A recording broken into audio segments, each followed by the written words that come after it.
Hello everyone, and welcome back to another episode of the Miniature Menagerie. In this episode, we'll be creating custom swamp scatter terrain. These pieces look very good, they're very easy to make, the trees aren't difficult at all, and I will be walking you through how to create the bases, the rock, all of the little foliages, and of course, the trees themselves. Now, without further ado, let's actually get into the video. Welcome to D20 in Disguise.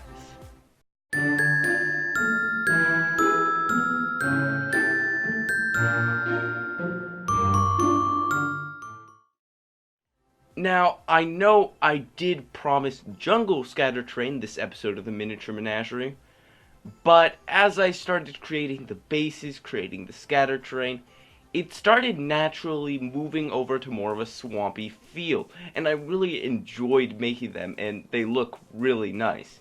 Now, if you would still like me to do jungle scatter terrain, please, there will be a little eye in the top right here, and you can go ahead and click on that. There'll be a little poll for if you would like me to do jungle scatter terrain, or any other option which is up there.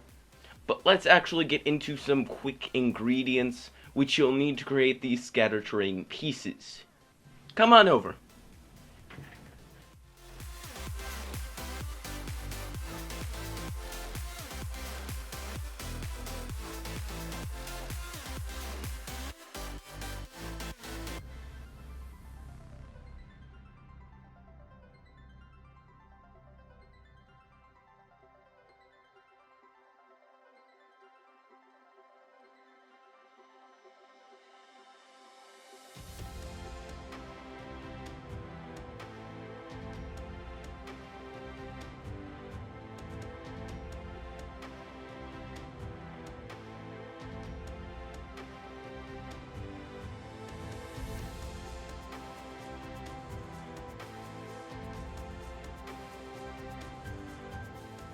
Alrighty, so you have all of your supplies, everything is ready so that you can actually start creating your scatter terrain.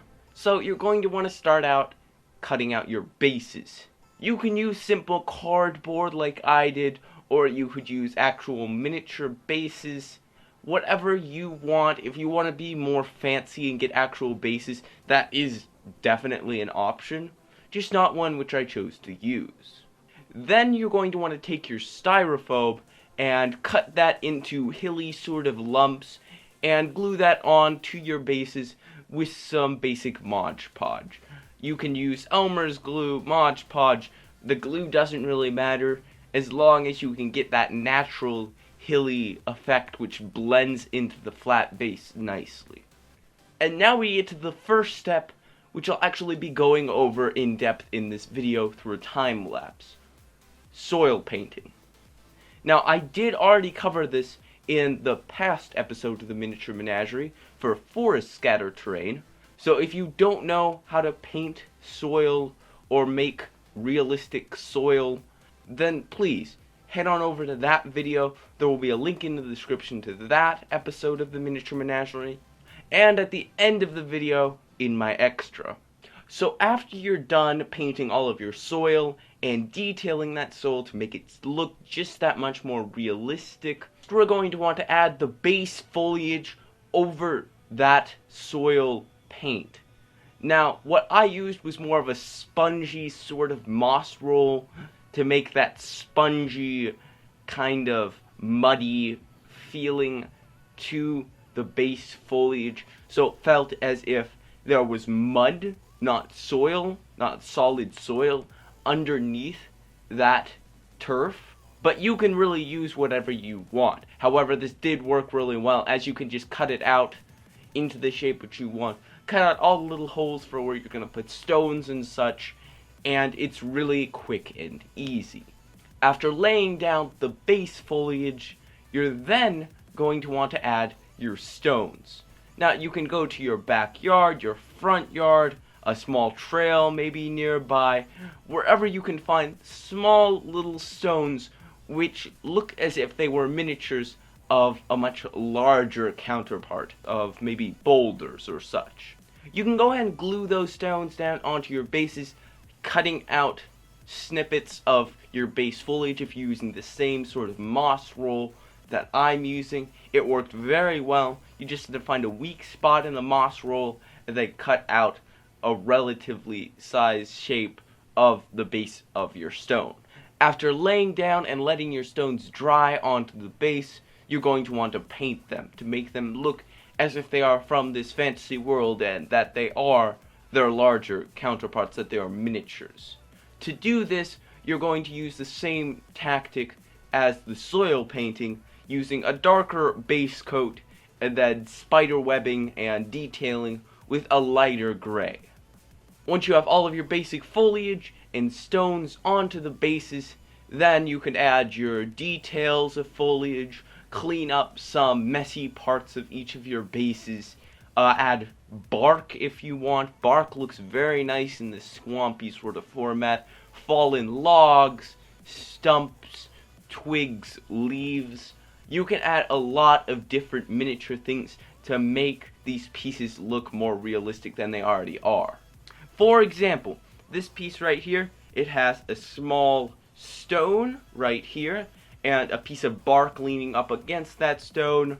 I have my base foliage and then some small bush foliage to clean up the edges of the base foliage and some small ferns, which actually add a lot of color difference and contrast in the different greens of the grass. However, I do like this lighter goblin sort of green for swamps, so I would definitely suggest more of a lighter tone of green for your base. So, congrats, you have the basics of your miniature scatter terrain done. However, you can definitely go further than this. Now, obviously, you can stop here, just leave the bases as they are. I did leave a few of the bases without trees and larger plants, so you can just leave it how it is right now, or you can take an extra step and add large trees, large swampy trees to your bases, which this adds so much detail and just so much feel to the swamp. However, if you're creating more of a marsh, then I would definitely suggest more water effects and less larger trees and such. Remember that you're always trying to make these pieces as realistic as possible. So go off of examples of the actual biome which you're trying to create, and then go from there. If there's no larger foliage in marshes, don't put large trees down. It's simple. So, moving on, there are 4 main steps to create these trees. First, you're going to want to find nice weathered logs for the trunks of the tree. I was able to find these around my house in my decorations for my backdrop and different spaces, and you can definitely find those sorts of logs on trails and such. They are very prominent in trails in national parks, so if you're ever passing through a national park or going on a trail, then just pick some of these up along the way. They are very useful for making these nice large trees. Next, you're going to want to find the smaller branches. Now, these branches are easier to find. I personally pick these up in a fire pit in my backyard, so you can find these pretty much anywhere. Just get nice branching pieces with lots of branches branching off from each other.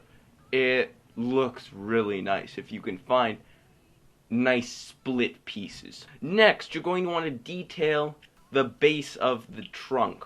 Now, I personally use hot glue to do this, to create sort of root ridges. Here's an actual picture of that in like jungle and swamp trees, and it just adds that much more realism.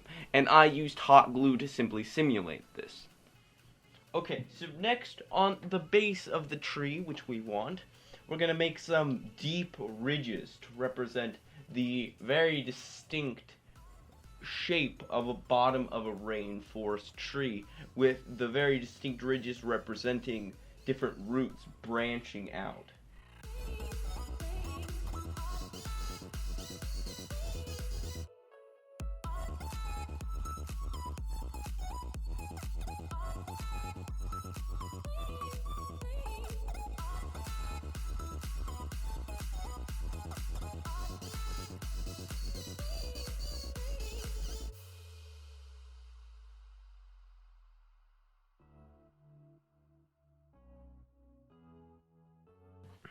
Alright, so I completed all of the ridges, all of the nice root systems on the trees, as you can see here. Next, I'm going to find some small branches to actually attach to the tops of the trees, and to then paint the tree and add some foliage, and then we'll be mostly done with the trees. Alright, so after a few minutes of searching, I found some very nice looking branches. I'm going to tear off a few pieces which I really like, hot glue them to the trunks, and then paint the trees.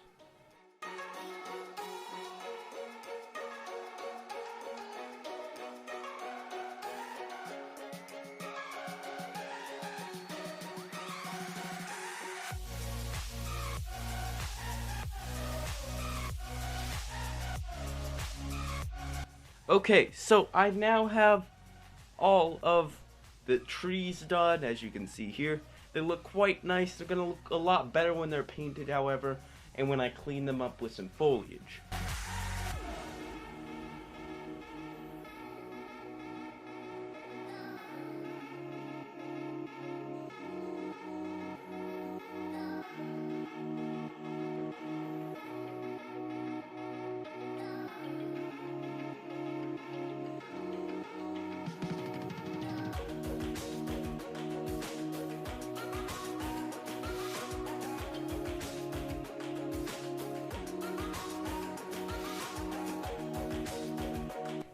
After that, we move on to our final step, simply laying down foliage, and I used some Woodland Scenics foliage right here for different trees. They use this for trees, they use this for sort of mosses.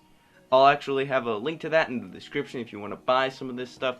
I had to buy it in a kit, however, I do think they sell these pieces individually, but there will be a link to that in the description. This looks very good when wrapped over the branch and then glued onto the branch, as you can see here. And that is about it. Now you have a completed swamp scatter terrain base, which is looking very nice if you add the trees. The trees definitely add a lot more detail and feel, and if you're going for more of a creepy vibe, then it definitely works. Anyway, I really hope you all enjoyed the video. If you want more updates on different videos I'm creating, please go check my Twitter out at D20_in_disguise. A link will also be in the description if you need it.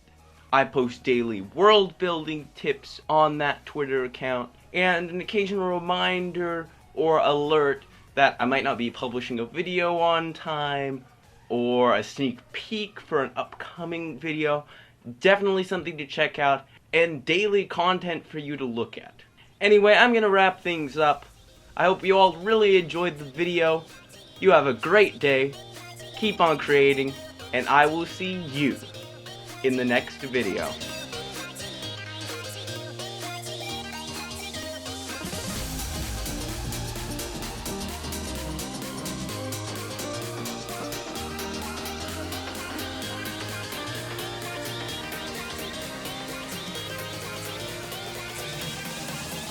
Crack it.